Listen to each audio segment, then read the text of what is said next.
Hey guys, I am live, I think, for the first time. And this is where you'll be able to ask me any questions about online arbitrage, drop shipping, as it pertains to Amazon. So, hey, Gabe, welcome. Hope you're doing well. So everybody who's on, please post your questions and comments in the comment section so I could get them answered for you. Just gonna hang out for a little bit.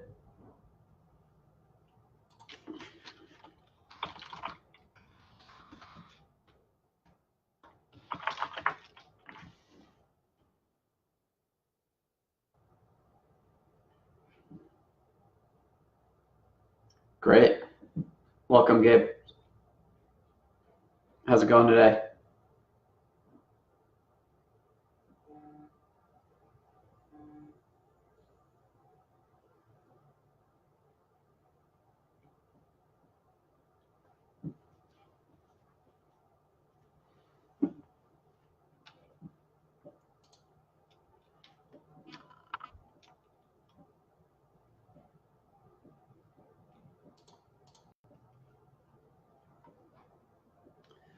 Good to hear. Nice weather out today in the Northeast.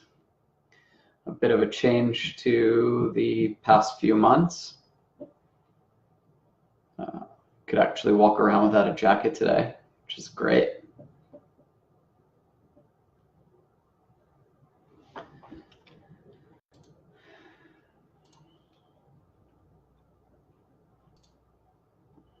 I'm just gonna hang out for a little bit and wait for a few more people to come on, and we'll start getting some questions answered.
Diego, what's up, man? How's it going?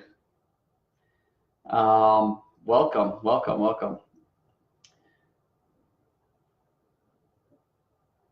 So the first question here is, do you have templates to fight back false IP claims? I have 4, and a lawyer asked for $3,000 to take a look at them.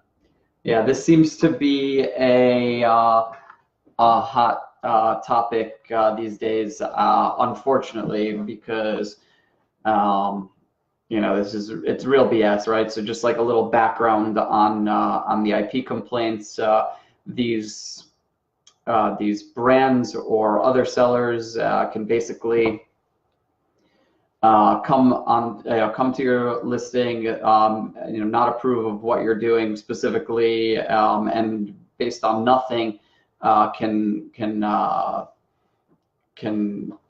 send off these IP infringement complaints, which then end up on your dashboard page. And then if they stack up for too long, then eventually you're just going to, Amazon's going to catch wind of it, and they will eventually suspend you. For more seasoned sellers, this will take more time, and you might need more infringement complaints against you for them to suspend you. But for newer sellers, they'll suspend you like pretty quickly. And so to answer your question, Diego, I do have some templates that you could try to use.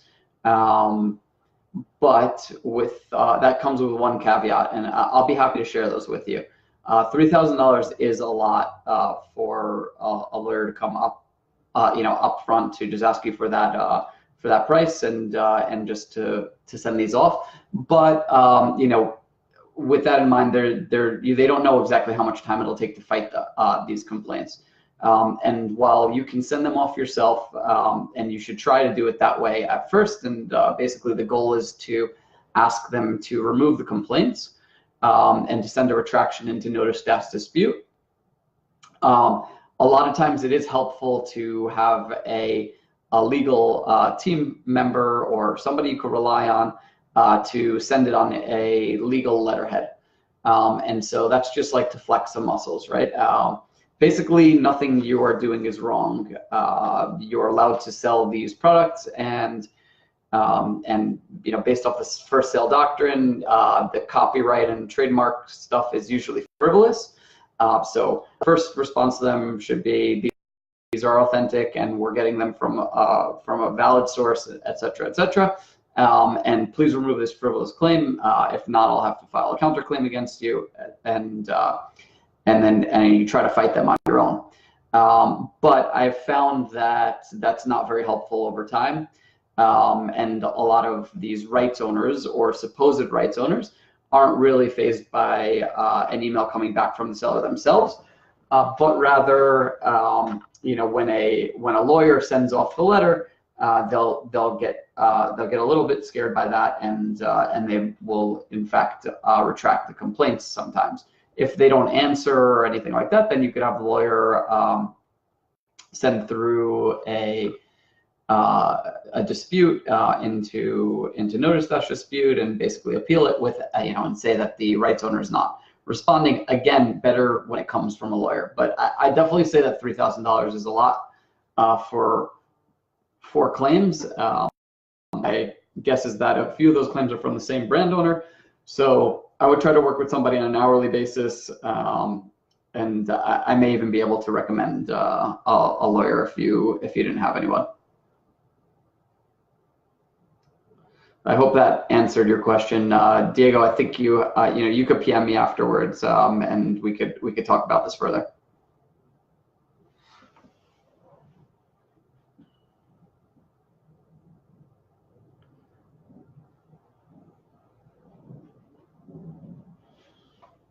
So I'm just waiting on a few more questions here.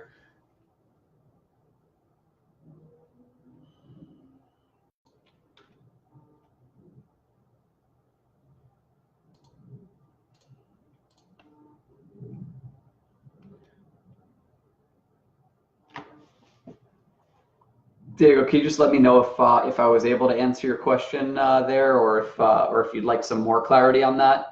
If there's anything else I could go more in depth on, specific to that subject.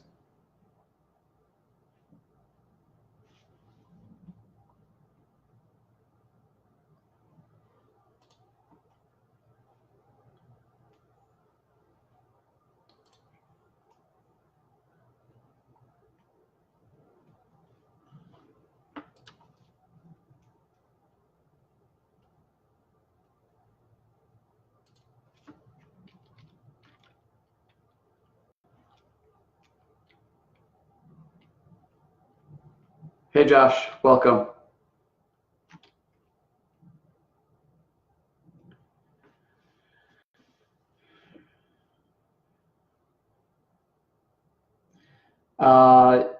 Yeah, Josh, I'm familiar with this. That is in fact a problem, and it's a problem mostly with the way that Bed Bath & Beyond does refunds. I think a way to mitigate that is to, when you request the return from Bed Bath & Beyond, you need to be specific about the fact that you'd like a refund to the original payment source, and not a gift card. Because if you're not specific about that, then they're liable to just send off a gift card to the address that they have on file for that order. And that's a good way to sort of, there is a way to finagle it a little bit, and you can go back to Bed Bath & Beyond. And I find that chat is not usually the best way to contact these source sites, these retailers. The chat is like really, really frontline, and while calling in is still the first person you speak to is going to be frontline also. You'll get a lot better result out of a person that you get on the phone. And again, while it's more time consuming, we're looking for results. So you sometimes might think that chatting with the suppliers is faster and better, and you don't have to like put yourself out there and expose yourself. But most of the sources that, well, rather all of the sources that we work with are dropship friendly. So it's kind of okay to disclose the fact that you're a dropshipper. And so with that in mind, the phone conversations are end up being a lot quicker. If you could get people on the phone, if you get people on the phone quickly, and there's not like some sort of like crazy queue to get someone on the phone, you'll likely get your problem resolved a lot more quickly by making the phone call. If you have like a few seconds to pick up the line, and it wasn't you actually making the phone call, like even if a VA can do it, it tends to be a lot faster. So the VA might have to pretend to be you, so you'd have to give them some identifying information, which they probably already have. But Josh, you could probably, make a ruckus over there, call up Bed Bath & Beyond support directly, and just be like, hey, listen, you sent a return to the wrong place. I paid for the order. Not sure why you sent it to my client or my guest. That's my employee that I sent a product to. So please just refund. I'd appreciate a refund to my original payment source. And like a lot of time they'll do it. But in the future, just preemptively write in the in the chat or wherever you're using, you'd like a refund directly to the payment source that was originally used. Gabe with a question on what makes OAGenius better than the other softwares out there. Why not go with a cheaper alternative? So there's a bunch of differences. Probably I'll forget a bunch if I'm just like spitting off the cuff, but let's just start from the top. I know that, and I'm just speaking about like a couple of the competitors out there. I mean, like there's 2 better competitors and then like 4 or 5 not so great competitors. But all of them don't have the type of functionality and the accuracy that OA has. So from the top, like user management in OA is a lot better than a lot of the other softwares out there.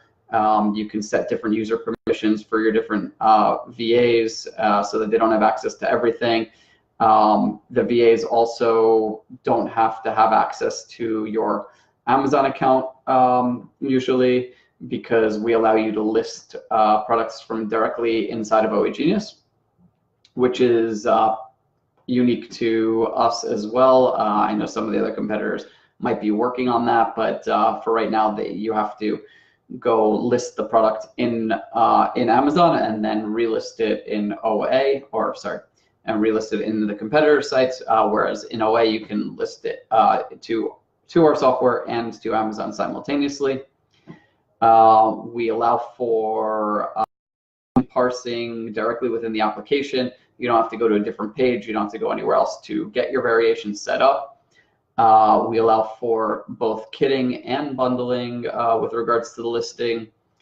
The accuracy on the scraping and the scrape times is like, 3 to 5 times as fast as any of the competitors on the market. The accuracy is bar none. We have many different redundancies in place so that even if we get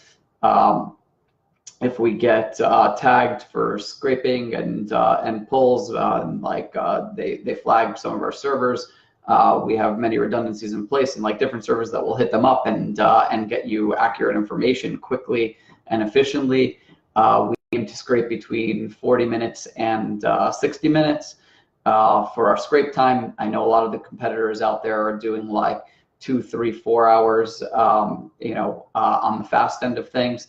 That'll leave you exposed to a lot of different stuff, like stockouts and inaccurate pricing, and not as quick to the buy box, and just leaving a lot of profit on the table at least, and at most a lot of problems along the way. OAGenius also allows really flexible like searchability, which a lot of the other competitors do not have. You could literally search anything you'd like from both the products page and the orders page. All the orders get aggregated by search and then by filters, so that you can filter for specific SKUs and get the SKU level data. All the data is easily extractable from the application as well. A lot of the other softwares will not allow for extraction in CSV form, especially not after filtering and searching and splicing up the data in a million different ways that you want it. What else? Order management is also best in the business within this niche. Able to track orders, place notes on them, and with the Gmail sync, you're able to basically almost be hands-off. The only thing that you need to do is place the order, basically. After that, you flip the status to ordered status, and from there on out, we take care of everything. We grab order ID and purchase costs from the supplier, from your emails, and then we'll grab the tracking number as well when it comes in, and automatically confirm the shipments on Amazon for you, but not before we hit an API to make sure that the package is already moving. That's the difference between us and, like, let's say a tracker bot. Tracker bot will just grab the information from your email and just push it through. That's the cheap way to do it, and will also get you in trouble with your valid tracking rate. We go the extra mile, and we will go and make sure that package is actually started moving before confirming the shipment on Amazon, which is super unique to what we do, and then we'll continue to flip it to shipped within our system, and flip it to shipped within Amazon with the appropriate tracking number and ship date. So that's the stuff off the top of our heads. Besides that, we have stellar support, awesome staff. You'll get really quick response times. We have a full video library, which will explain to you exactly how to use the application. We more recently implemented an onboarding sequence, which will allow you to see videos along the way as to how to get set up, and how all the functionality works. Help center is always there for you. Support's always there for you. We're happy to get on the phone to help you get things done. And yeah, I mean, people have just been experiencing like super hyper growth coming off of all these other softwares. I mean, they're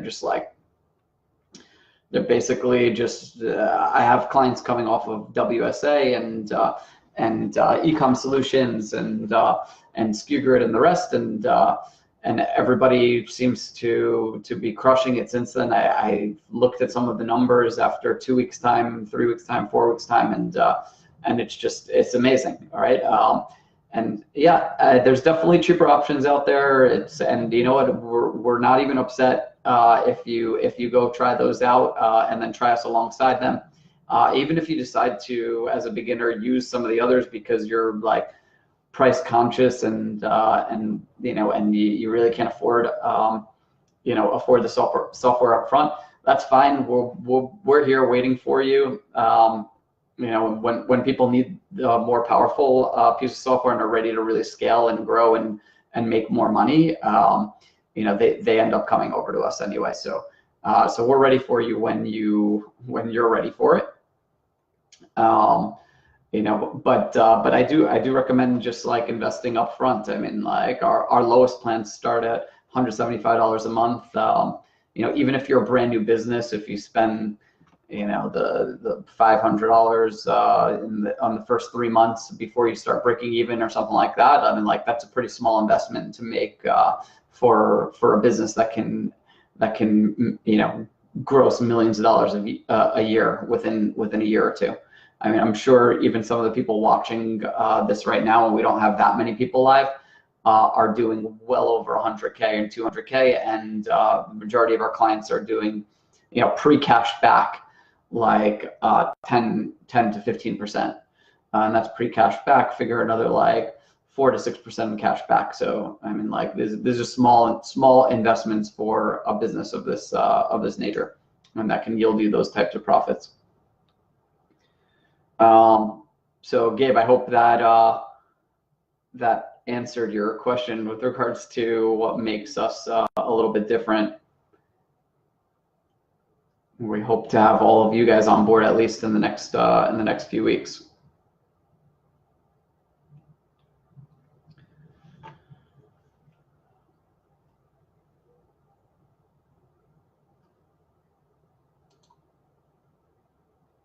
So we got 6 viewers live now. Hey, Adi, how are you?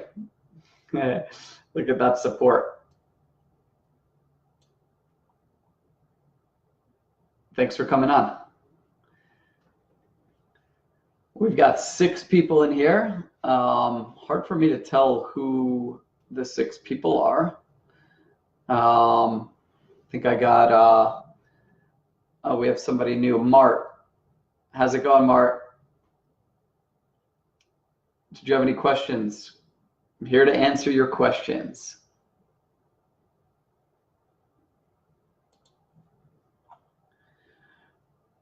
Ooh, status of the product sourcing tool. Hot topic again. Diego, you're coming in hot.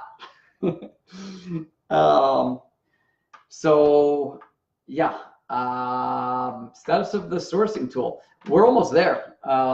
We're really almost there. This is going to be fun. So we're thinking of doing this. We're probably going to launch that within the next, like, I'm going to say 2 to 3 weeks, but it'll probably be next week. But let's say 2 to 3 weeks. Okay. We're going to launch that, and then we're basically going to let whoever signed up for the early access beta, or at least the first people who signed up for that, and our existing clients, get access to it first and start cracking at it and trying to break it. And that's going to go on for probably like 30 days. And then we're going to run some sort of like promotion fun game where people who tell us the most about what's broken with it or what can be better, and are the most engaged with it, will get more free time on it. So like initially we'll probably go like 30-day beta early access free, and then give some sort of extended time to people who are engaged with us and telling us what's wrong with it and what can be better about it. But yeah, I mean, definitely look out for it very, very soon. We are excited to get it up and out and off the ground. We think it's already in beta a lot better than the other options out on the market. And we look forward to your feedback for sure. But yeah, I mean, we're very, very close to that. That's a long time coming. This project has been pretty long. I definitely did not think it was going to be this hard. when I started the project, I was like, okay, well, this is going to be like 2 months or something like that, and it's taken a lot longer than that. Turns out there's a lot of intricacies that go along with building Chrome extensions, and with scraping through Chrome extensions and APIs and all the rest of the fun stuff that goes into building software and having it running the right way for long periods of time. So we're almost there. We're almost there. We're excited that you're excited. We have been getting an overwhelming amount of signups to the early access, so we're like super, super grateful of that. So thanks for everybody who's supporting in that way. And yeah, we're looking forward to it. Diego, do you use anything now for your product sourcing, or are you doing it manually?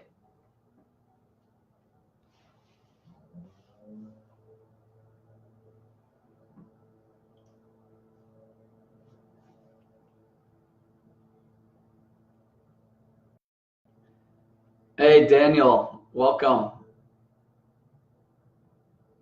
Daniel Dow in the house.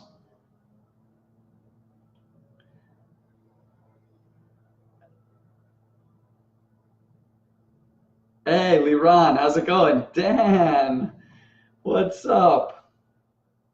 Betty's in the house, huh? Blue ribbon bags. Oh, look at that promotion. I'm gonna charge you for that. But seriously, you should use that. Actually, if you're traveling for $5, you get $1,000 worth of coverage on your bags if they're lost. So yeah, Dan, what's up? Welcome. Hey, I am saying hello to you. That's right. Yeah, and listen. So I'm just asking you for some questions here on arbitrage dropshipping. But we'll talk about blue ribbon bags. It's definitely worthwhile. You should click through that link if you're traveling. Spend $5 and have your bags covered. I do it every time, just so you know, loyal customer.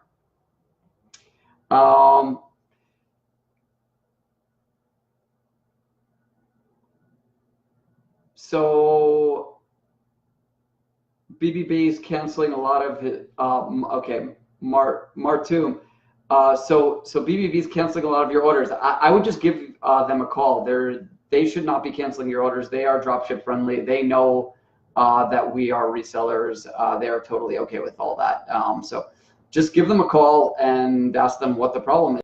I think they're probably canceling your orders because they think that it's some sort of fraud.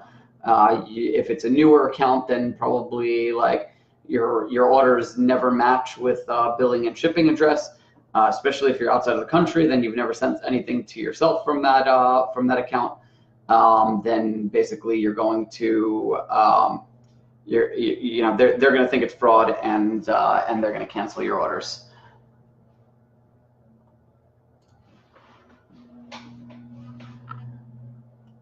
Okay, so we got Daniel.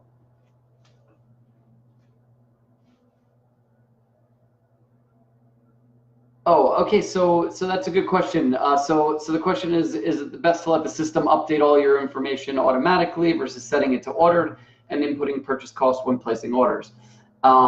So that's a good question. You can do either way. My suggestion would be to just you or your VAs just flip it to ordered, so it's a different color, and so you could recognize it, and basically, so you could tell the difference between what's pending and what you've actually placed. But then I would let the system pull the information in because then it'll be most accurate. Especially if you have VAs, then you're going to want to let the system pull it in. If the VAs are placing the orders and they end up putting in the wrong information, then you'll have incorrect profits and stuff like that. Whereas if you let the system do it, then it will be correct because it's pulling the information from somewhere. Sometimes the system will miss a match because like the address is not exactly the same on the order as it is within the system, or if you had to place it in an alternate source or something like that, then we won't be able to match that. So if you place it with an alternate source, I would say put it in manually. Otherwise, let the system do it automatically. And so why do more work if you don't have to?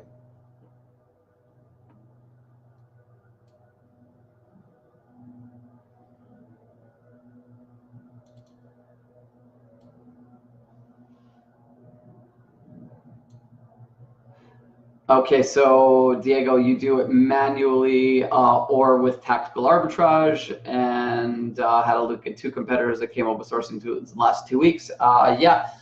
So there are a few. OA X-ray, tactical arbitrage are the 2 biggest ones that I sort of know of. But yeah, I mean I guess there are a few others as well.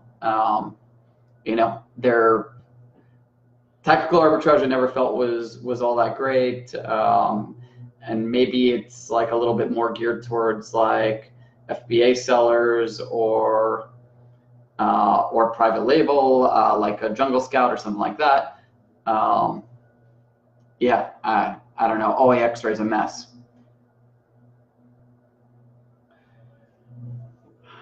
Mark Toom, I would like to know also, is it possible to make payability like an individual payability account? I think so I don't know. I know a little bit about payability because when I was at Informed App Eagle, I had a partnership with them. I think you have to connect.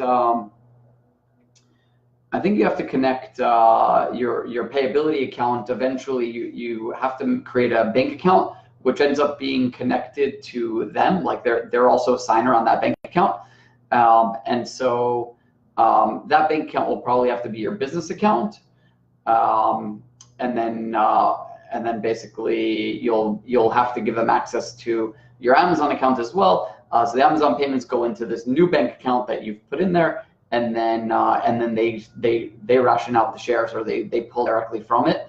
I don't like payability as an option, honestly. Like I would never use that unless I really needed to, and there was no other way. But I really do believe that there's a lot better ways to get capital. Specifically for this business, we could talk about credit cards for sure, and maybe even a line of credit from any bank, but you're really going to want to use your credit cards to the best of your ability for two reasons: one, for cash back, and two, for travel points.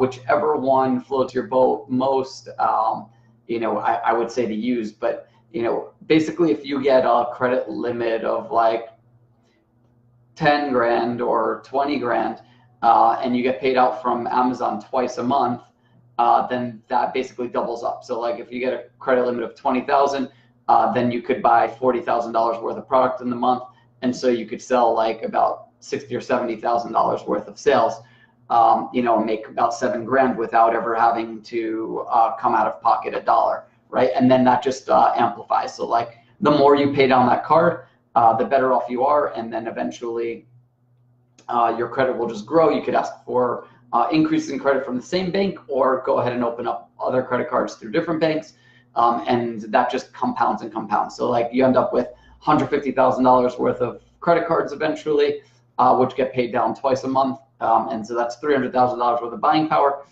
You could sell like $375,000 or $400,000 worth of product for that. And I'll give you a big congratulations at that point in time, because you'll be making like 40 to 50 grand a month in profit.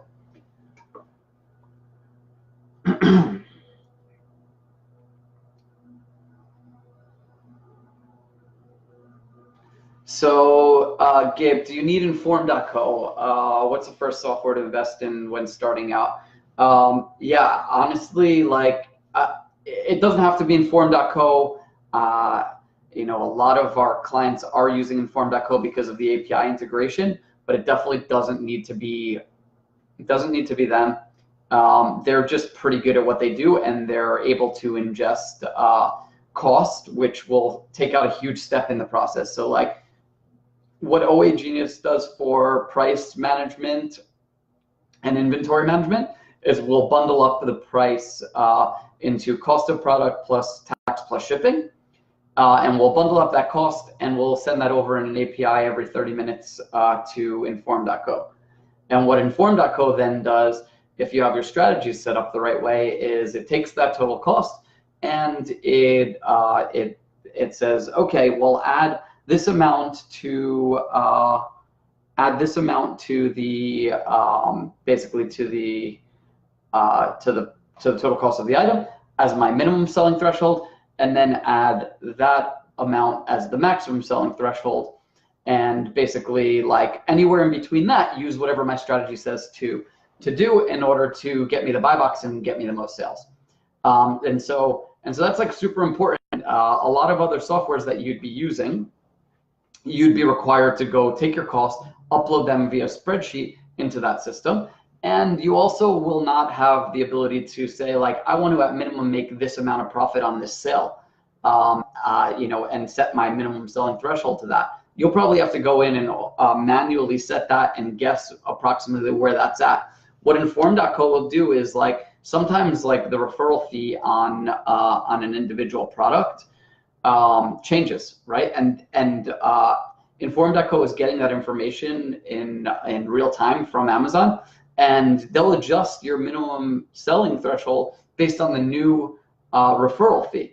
Now, if you were just taking cost plus 18%, which would basically be break even as your minimum, but now the referral fee goes from 15% to 12%, you'll still not, you'll not be eligible to price downwards because you just have a static minimum threshold. Whereas if you use Inform.co's calculated min-max prices based off of profitability and or net profitability or ROI, then it will take those things into consideration and make those adjustments accordingly, and you're just going to sell more. So to answer your question, yes, I'd say like the first piece of software you need, even before inventory management and price management, is a repricing software, because even if you're aiming to manage inventory manually for like your first 10 products or something like that, and you want to save money, whatever else it is, you're going to want to have repricing in place, because that changes like within a few minutes time. So like it always is changing, and like you definitely cannot keep up with that. The robots are like all over the place. Personally, I know for a fact that Inform.co has a few thousand clients. For anybody who doesn't know, I was the previous head of business development over there. So they know what they're doing, and they know how to make the price changes fast and accurately. And so, at least if any of those few thousand clients are your competitors, they're beating you. And especially in the beginning, you need to be the best price always before you even have eligibility for the buy box or anything else like that. You're going to need to get your pricing in check. Directly after that, I would say like inventory management, price management, so that you can feed the total cost into that other system. That would be your next sort of piece of software. After that, you can look for like a feedback tool. Those tend to be like pretty cheap anyway. So yeah, I mean, that would be the progression for me. And then you're probably gonna want some like time tracking tool for your VAs or something like that. So Mart, if I'm not from the USA, what credit card should I make? Right. So actually, I've spoken to some other clients of mine about this.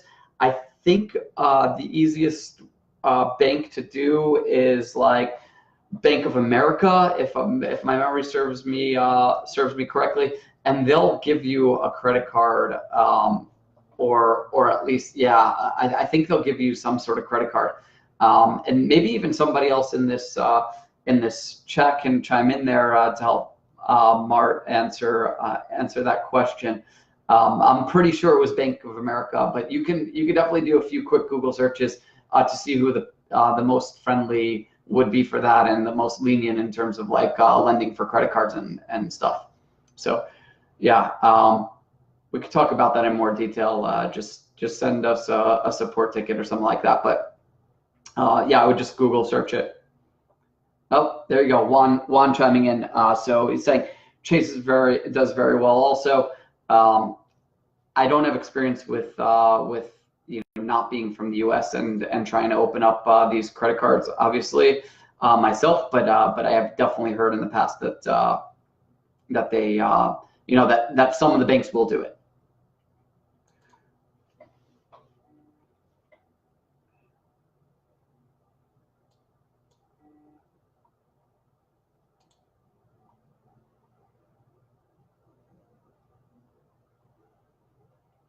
Okay, so I got Daniel. Do you recommend using the compete with the lowest price, or get the buy box strategy on Informed? That all depends. Informed has lots of different strategies. I guess yeah, I guess that all depends on your appetite for where your lowest minimum thresholds would be. I really do like the get the buy box algorithm over on Informed, but don't forget that like the get the buy box algorithm, like the main goal of that algorithm is to get you into the buy box. And now, so if you set that across the board onto all of your products, I would say that maybe that won't work for all of your products, and I'll tell you why. Because when there's no buy box on a listing, let's say like it's like suppressed, basically a suppressed buy box where it says like you have to view other sellers. Click here to view all the sellers on this listing. So in those scenarios, you're going to have no competition, and so you're not even going to reprice. So maybe you use get the buy box algorithm on listings that have the buy box, and then do a secondary scan that says which listings don't have a buy box at all. Put those into a strategy where you compete with lowest price, or rather like compete with merchant fulfilled by X, compete with FBA by a different number, to see if you can just, but really just like at that point, if there's no buy box, you really just want to be like one of the lowest prices. But another thing to take into consideration is your handling days, right? So like, just because you're not the lowest price doesn't mean you're not going to make the sale. Handling days are like real, it's like, that's a real thing, handling days. Just dropping your handling days by 1 day can mean all the difference in terms of sales.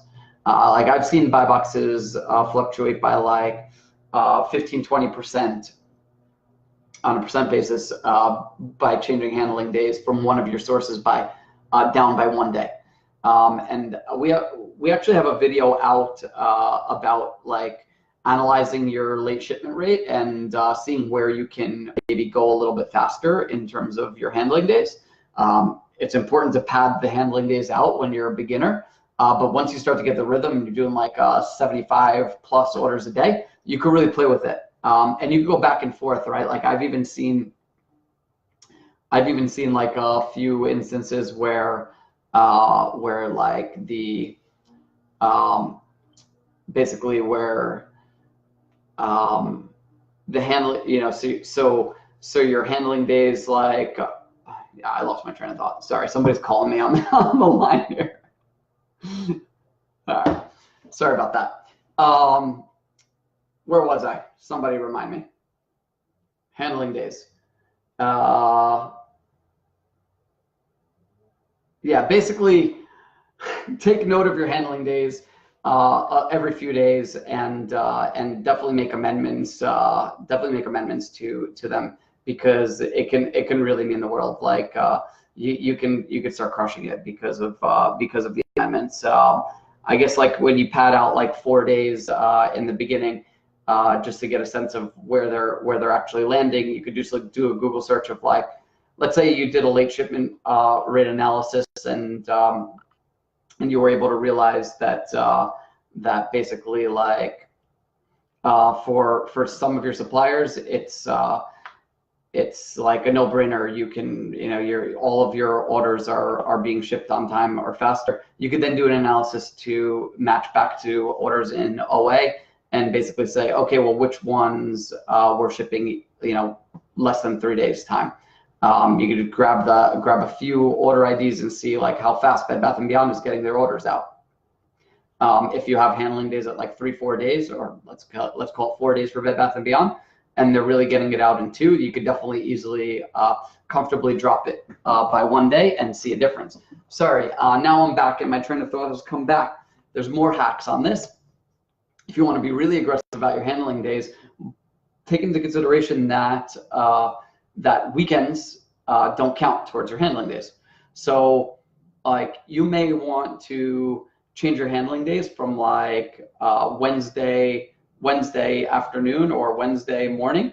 You'll have them low for Wednesday, Thursday, and Friday, or Thursday, Friday, and then you have 2 days, and you have 2 days on the weekend to get them ready and get them out the door, and then basically you could change them back and pad it out a little bit for the beginning of the week, right? So that you have the extra time over the weekend to get those orders out, because a lot of these suppliers will continue getting orders out even through the weekend. Jason, yeah, I know. I need to focus. Actually, before I focus, I actually need to go. I'm getting off of this thing. I'm out of here. I actually have a delivery at my house for like let's call it like I don't know, probably like 5,000 pounds of block. that I'm putting down on a patio, and somebody's been trying to call me about that for like where to put it for the past like 25 minutes.